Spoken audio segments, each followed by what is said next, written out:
수업 시작할게요.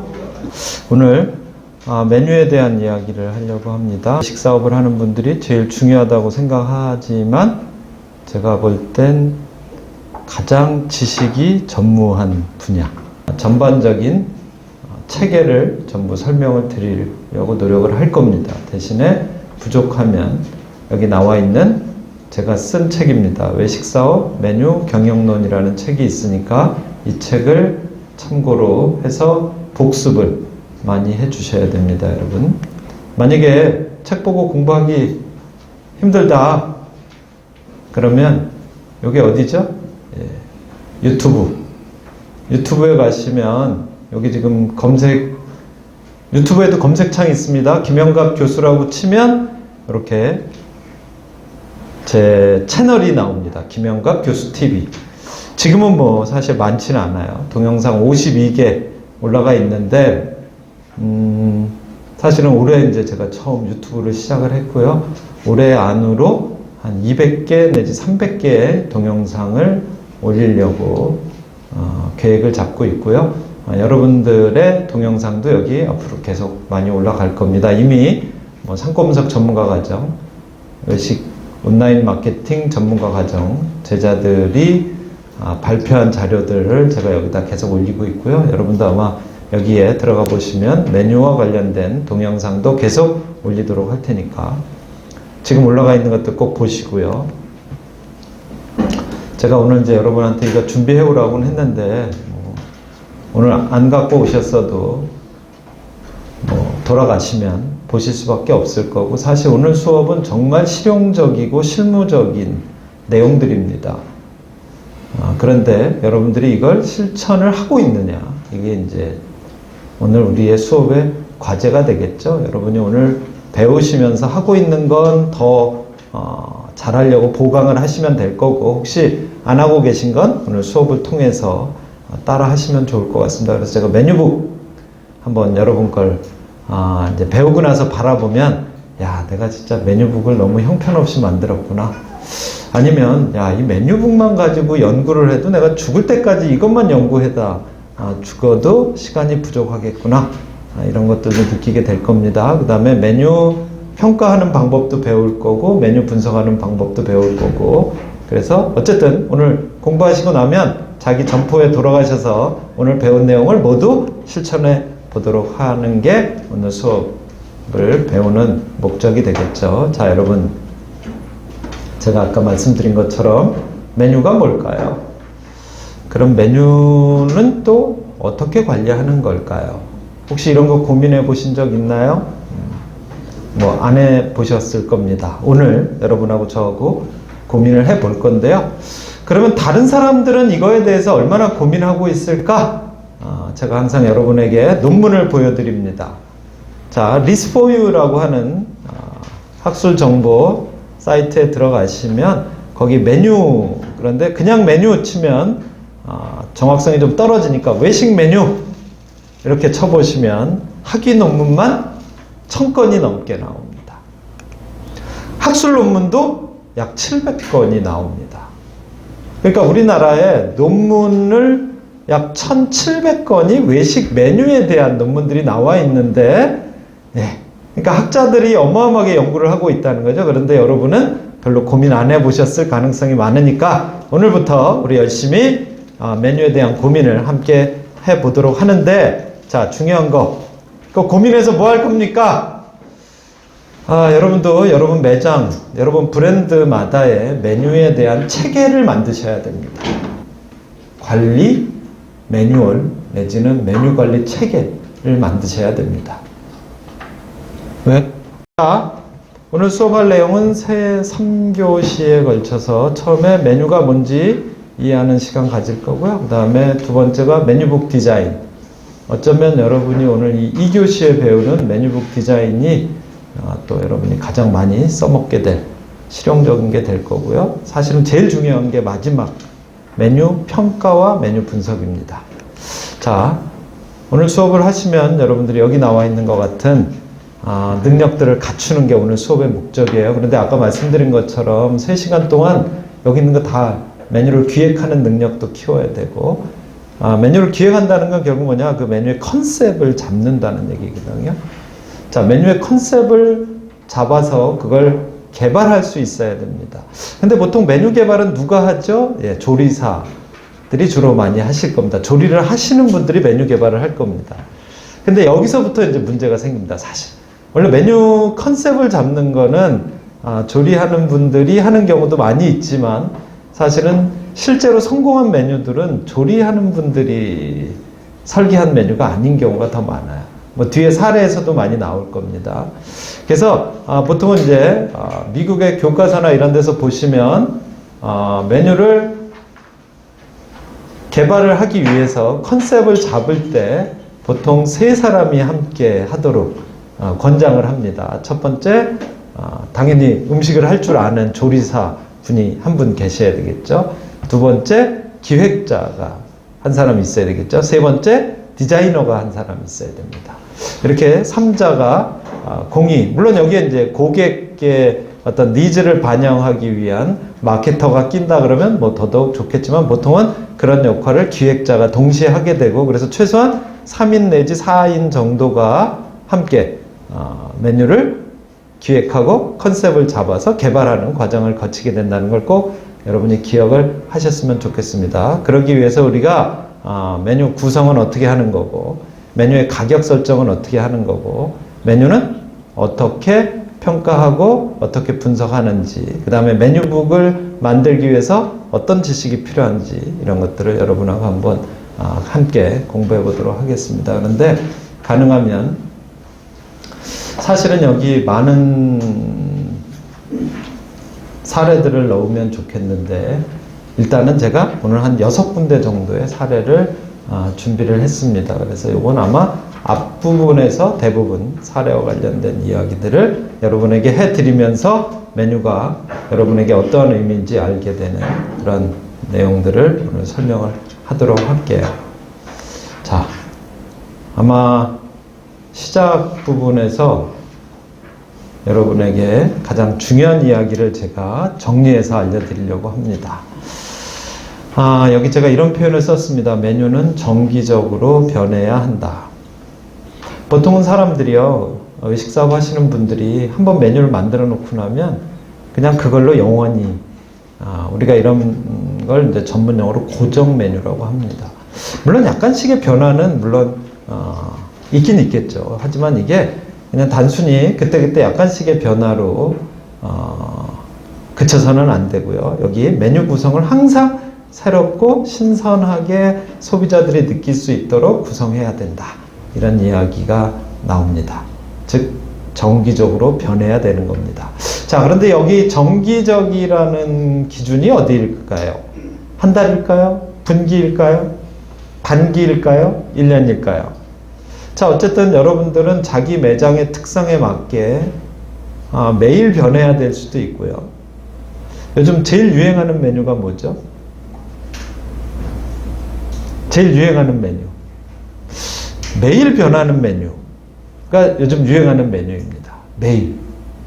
이건 뭔지 뒤에서 제가 얘기 드리겠습니다. 어쨌든 우리는 음식점을 하기 위해서 항상 메뉴가 정기적으로 변해야 된다는 걸 꼭 기억을 하시고, 하지만 어떻게 그걸 매일 바꿉니까, 교수님? 예. 네. 그런 것도 공부하는 게 메뉴 경영론이 되겠죠. 그래서 여기 보면 베리에이션이라는 표현을 여러분도 요즘 많이 듣죠. 베리에이션. 뭐 그냥 쉽게 얘기하면 우리나라 말로 하면 약간씩의 변화를 준다, 이런 얘기예요. 그러니까 사실은 뭔가 확 바꾸는 게 변화라고 생각하지만 아니요. 아주 사소한 변화도 소비자가 느낄 수만 있다면 그건 새로운 겁니다. 그런데 여러분들이 이 메뉴를 바꾸는 걸 떠나서 또 하나 꼭 기억해야 되는 아주 중요한 단어가 있습니다. 그게 뭐냐? 메뉴가 갖추어야 될 가장 중요한 2가지 요건입니다. 이건 뒤에서 다시 나오긴 하지만 먼저 머릿속에 콕 집어넣어야 됩니다. 첫 번째는 제가 끊임없이 변화를 준다, 베리에이션이라는 표현을 썼고, 그건 정기적으로 변화시켜야 되는데 그 정기라는 개념을 내가 어떻게 정할지 이제 여러분이 정해야 된다 그랬고요. 그리고 요즘엔 그게 매일 변하는 게 추세라고 했고요. 자, 그런데 그 메뉴들은 그럼에도 불구하고 두 가지 속성을 가지고 있어야 되는데 첫 번째가 대중성입니다.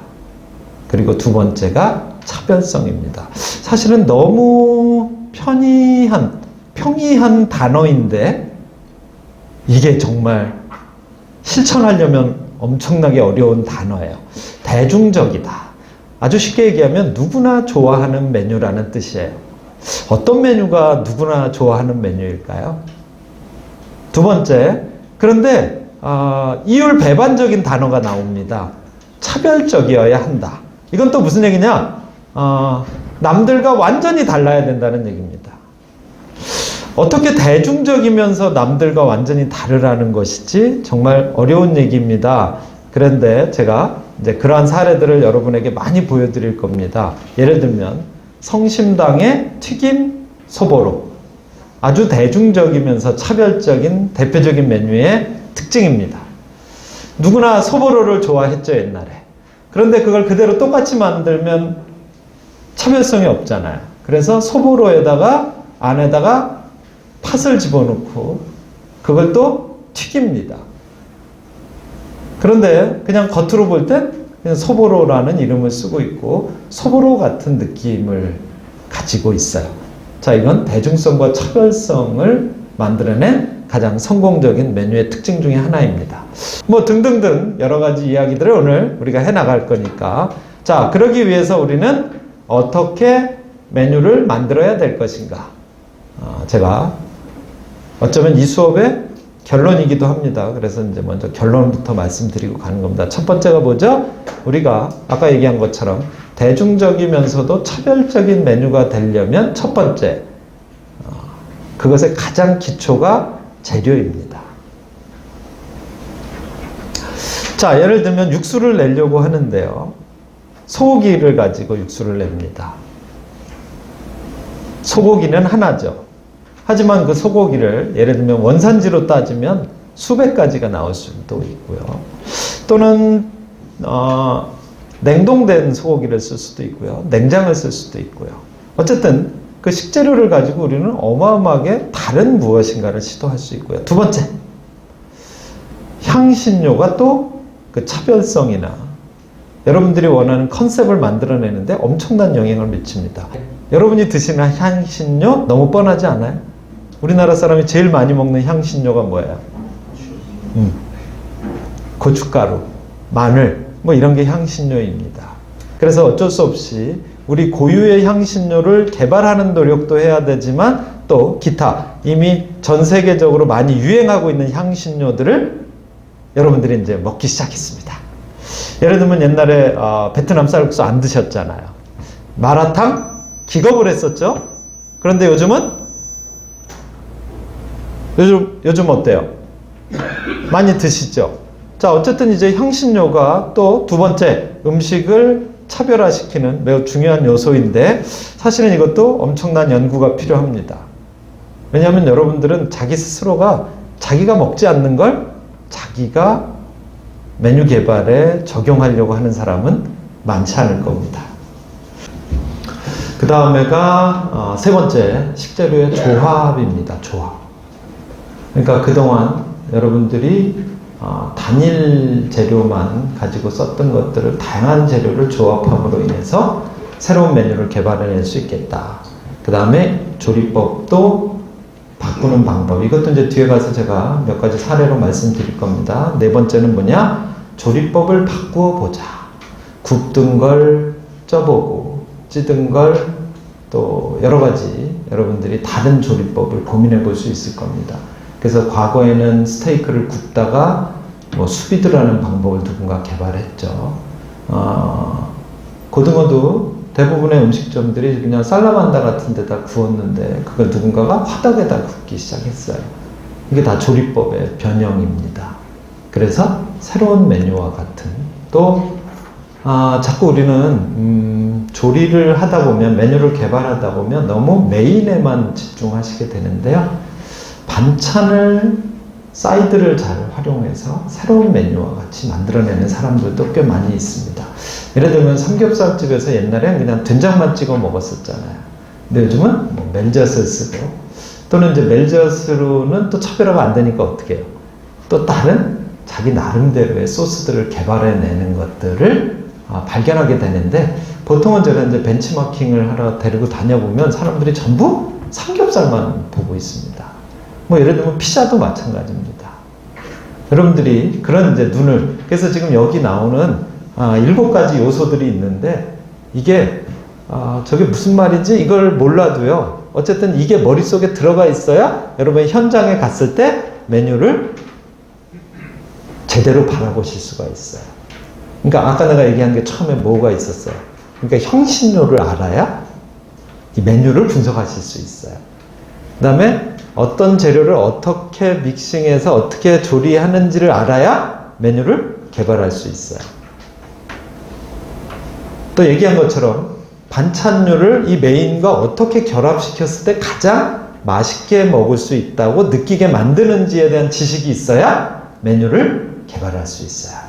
마지막에는 무슨 얘기가 나옵니까? 메뉴 네이밍 얘기도 나옵니다. 즉 우리는 그동안은 메뉴를 개발하면 그냥 음식 자체에만 집중을 했습니다. 그런데 사실은 어쩌면 저기 있는 우리 임광택 씨를 임광택이라고 부를 때 하고, 그렇죠? 임천재라고 부를 때 하고, 이름을 바꿔보면 저 사람이 다르게 보일 수도 있다는 얘기입니다. 그렇지 않나요? 여러분 요즘 개명하시는 분들 꽤 있죠, 주변에. 그래서 이제 이름을 개똥이라 그랬다가 멋지게 이름을 바꾸면, 그래서 이제 연예인들이 특히 이름을 많이 바꿉니다. 예명을 쓰죠. 사실 메뉴에 있어서도요, 미국에선 메뉴 네이밍만 연구하는 사람들도 있습니다. 우리나라에 마치 장명가가 있듯이. 그래서 제가 또 만들고 싶은 하나의 직종 중에 메뉴 네이밍만 만들어주는 장명가를 만드는 것도 이 외식산업 발전을 위해서 꼭 필요한. 그래서 7번째는 메뉴 네이밍. 그런데 제가 여기다 이런 표현을 썼습니다. 메뉴명이, 즉 메뉴 이름이 곧 브랜드이고 키워드이고 해시태그이다. 왜 이름이 중요하냐는 말이에요. 얘가 만약에 저 집도 삼겹살을 팔고 이 집도 삼겹살을 팔아요. 그러면 내가 나의 삼겹살이 차별화되나요? 사람들이 내 삼겹살만 따로 찾아낼 수가 있나요? 안 되겠죠. 그래서 내 브랜딩이 된다는 것에는 내 상호만 브랜딩이 아니라 메뉴도 매우 중요한 메뉴 기획의 하나의 요건이 된다는 걸 여러분이 꼭 아셔야 됩니다.